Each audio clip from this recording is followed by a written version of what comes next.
Assalamualaikum warahmatullahi wabarakatuh. Perkenalkan, nama saya Ikhwan Alafid, NIM 20062043. Baiklah, saya akan memperkenalkan pengalaman lapangan industri saya di Statika Suboro, kerjasama operasi kita singkat di KSO, yang berjudul Kerjaan Konservasi Rekonstruksi Jalan Batas Provinsi Riau sampai batas Kota Payakumbuh, yang dibimbing oleh Bapak Saiful Haq. Lanjut, kita masuk di bab 1, yaitu pendahuluan. Yang pertama, latar belakang, tujuan proyek. Yang ketiga, manfaat proyek. Yang keempat, biaya proyek. Dan yang kelima, data umum dan data teknis proyek. Yang keenam, lokasi proyek. Dan yang ketujuh, hubungan kerja pengelola proyek. Kedelapan, struktur organisasi lapangan. Lanjut, kita masuk di 1, latar belakang. Proyek konservasi batas Provinsi Riau sampai batas Kota Payakumbuh adalah suatu kegiatan sementara yang berlangsung dalam jangka waktu terbatas dengan penglokasikan sumber daya tertentu guna untuk memberi tingkat pelayanan untuk yang maksimal pada infrastruktur jalan pada pelaksanaan proyek konservasi. Dinas Pekerjaan Umum Provinsi Sumatera Barat Prasarana Transportasi merupakan salah satu penunjang dalam pertumbuhan sosial, ekonomi, dan industri. Pertumbuhan ruas-ruas jalan melalui pemeliharaan berkala di beberapa tempat, yaitu di batas Provinsi Riau sampai batas Kota Payakumbuh.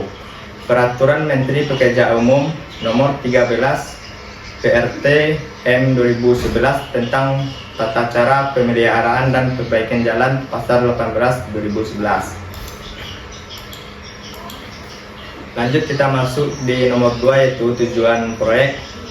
Tujuan perbaikan jalan batas Provinsi Riau sampai batas Kota Payakumbuh adalah untuk memudahkan atau melancar arus lalu lintas di daerah tersebut agar pengendara yang melintasi jalur tersebut lebih efisien dalam berkendaraan maupun masyarakat di daerah tersebut sangat terbantu dengan adanya perbaikan jalan batas Provinsi Riau sampai batas Kota Payakumbuh. Lanjut, kita masuk di nomor 3, yaitu manfaat proyek. Pembangunan atau perbaikan jalan batas Provinsi Riau sampai batas Kota Payakumbuh sangat memberi manfaat bagi pengguna jalan tersebut dan mengakibatkan aksesibilitas yang berlalu lalang di jalan batas Provinsi Riau sampai batas Kota Payakumbuh, agar masyarakat sangat terbantu di bidang ekonomi maupun di bidang transportasi. Dengan adanya perbaikan jalan tersebut sangat menghemat waktu perjalanan dari yang sebelumnya masih dalam keadaan yang sangat parah sampai jalan batas Provinsi Riau sampai dan batas Kota Payakumbuh selesai diperbaiki. Lanjut, kita masuk di nomor 4, yaitu biaya proyek. Biaya konservasi rekonstruksi jalan batas Provinsi Riau sampai batas Kota Payakumbuh bernilai sebesar Rp122.564.627.000. Lanjut, kita masuk nomor 5, yaitu data umum proyek. Yang pertama, nama proyek konservasi rekonstruksi jalan batas Provinsi Riau sampai batas Payakumbuh. Lokasi proyek batas Provinsi Riau sampai batas Payakumbuh, Kabupaten 50 Kota, Provinsi Sumatera Barat. Pemilik proyek Kementerian Pekerjaan Umum dan Perumahan Rakyat, kita singkat di PUPR. Nomor kontrak 09 PKK SK PJN 1 BB 032312/2022. Nilai kontrak Rp122.564.627.000. Jenis kontrak agar satuan atau unit pres. Sumber dana APBN. Waktu pelaksanaan 691 hari kalender. Jenis pengadaan pekerjaan konstruksi. Metode pengadaan tender pasca kualifikasi 1 fair. Harga terendah sistem gugur. Konsultan perencana PT Astapona Dusta Sarana Dimensi KSO. PT Wasita konsultasi pembangunan. PT Esro Gamindo Perkasa. Konsultan pengawas Pola Agung KSO Anugerah Kridapana Bina Karya. Kontraktor Statika Suboro KSO. Kita masuk di lokasi proyek nomor 6, yaitu Proyek konservasi konstruksi jalan batas Provinsi Riau sampai batas Kota Payakumbuh untuk titik awalnya berada Kota Payakumbuh, Kabupaten 50 Kota, Provinsi Sumatera Barat sampai batas Provinsi Riau dengan panjang ruas jalan 74,46 km dimulai dari STA 0 sampai STA 74 sampai 460 dengan kerjaan 5 segmen rahap mayor dan 7 segmen rahap minor. Yang ketujuh, kita masuk hubungan kerja pengelola proyek. Yang pertama itu owner, kedua konsultan perencana, ketiga konsultan perencanaan, termasuk kontraktor. Lanjut, kita masuk di nomor 8 yaitu struktur organisasi proyek. Pertama, manajer proyek, site manager, manajer keuangan, manajer teknik, kepala pelaksana, quality engineer, dan staf-staf lainnya. Baiklah, kita akan masuk di bab 2, laporan kegiatan lapangan. Yang pertama, proses pelaksanaan proyek. Yang kedua, pelaksanaan kegiatan lapangan. Yang ketiga, temuan menarik. Yang A itu proses pelaksanaan proyek. Yang pertama, tahapan prapelaksana, tahapan perencanaan atau planning. Yang pertama, melakukan penyusunan rencana proyek. Yang kedua, menyusun analisis kelayakan proyek. Yang ketiga, menganalisis dampak lingkungan yang terjadi. Yang keempat, memperkirakan manfaat yang diperoleh. Yang B itu tahapan perencanaan desain. Yang pertama, tahapan pradesain. Yang kedua, tahapan pengembangan desain. Yang ketiga, tahapan desain akhir. Yang C itu tahapan pelelangan atau tender. Yang pertama, pengumuman pasca kualifikasi. Yang kedua, pendaftaran dan pengambilan dokumen pengadaan. Yang ketiga, memberi penjelasan.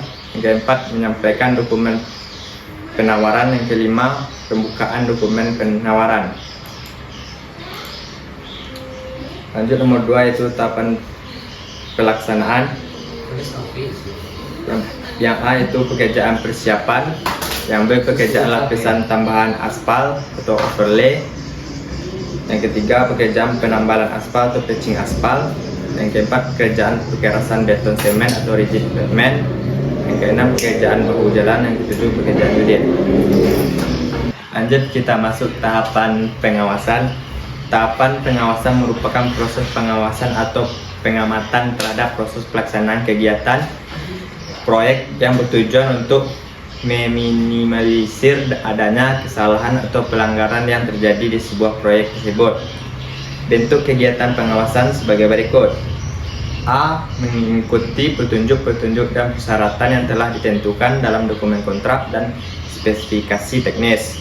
B. Mempelajari dokumen kontrak untuk dijadikan panduan saat pengawasan pekerjaan di lapangan. C. Melakukan pengecekan dengan cermat semua pengukuran pekerjaan serta khusus harus ikut serta dalam proses pengukuran akhir pekerjaan. D. Melakukan pengawasan terhadap pengguna bahan, peralatan, metode pelaksanaan, dan pengawasi ketepatan waktu, mutu, dan biaya pekerjaan. E. Mencocokkan gambar yang ada di shop drawing dengan pekerjaan kontraktor dan subkontraktor di lapangan.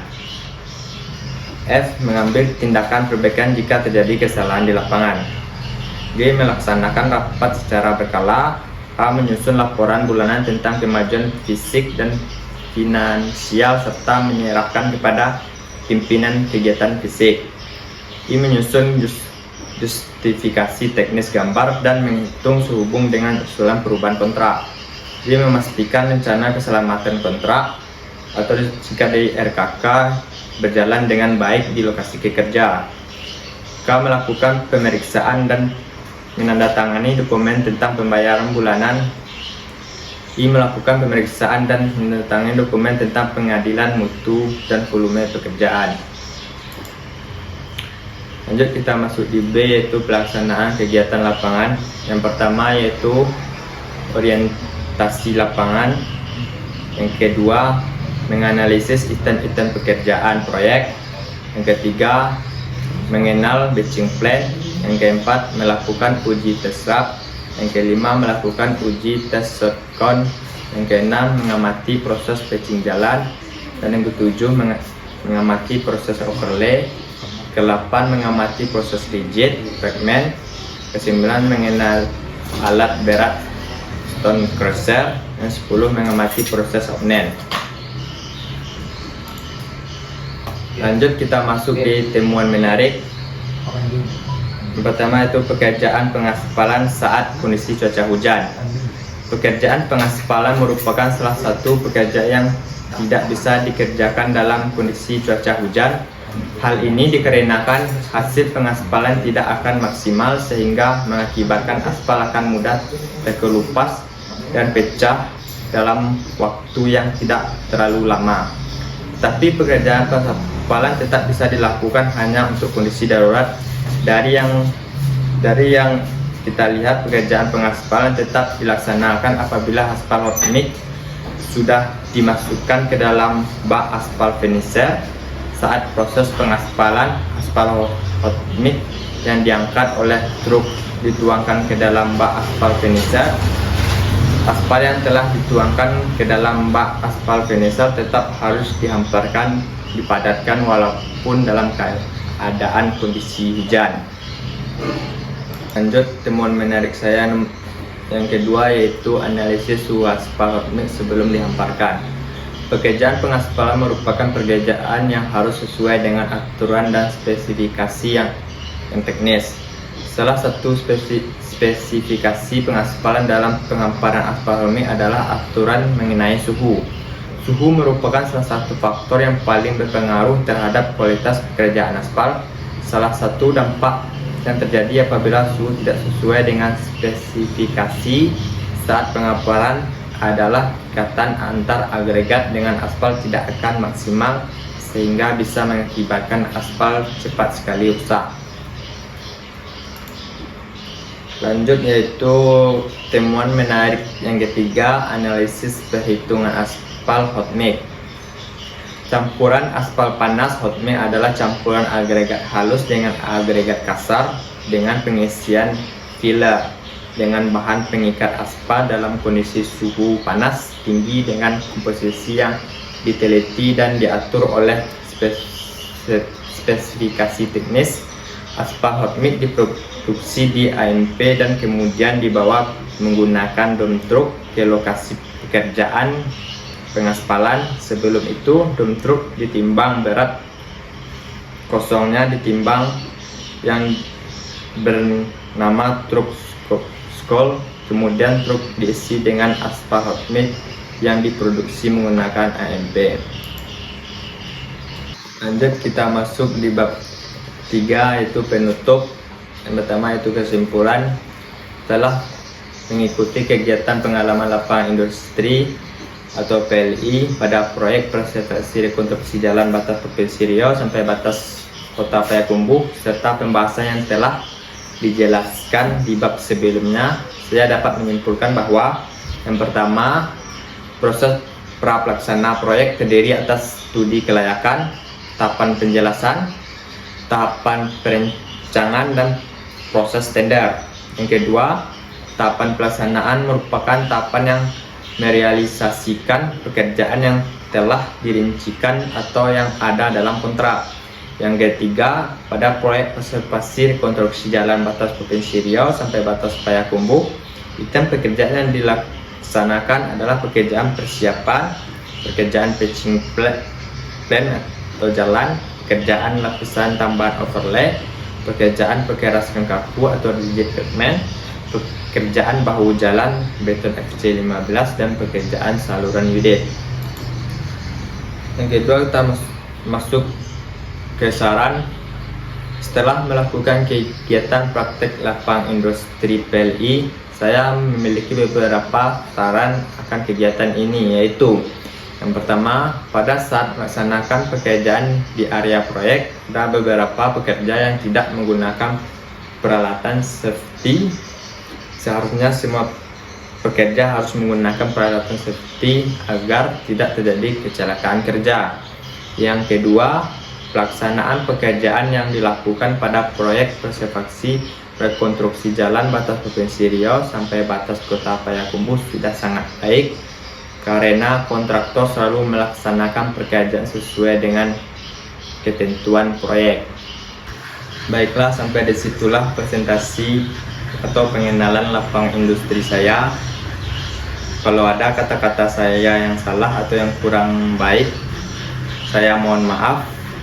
Wabillahi taufik walhidayah. Assalamualaikum warahmatullahi wabarakatuh.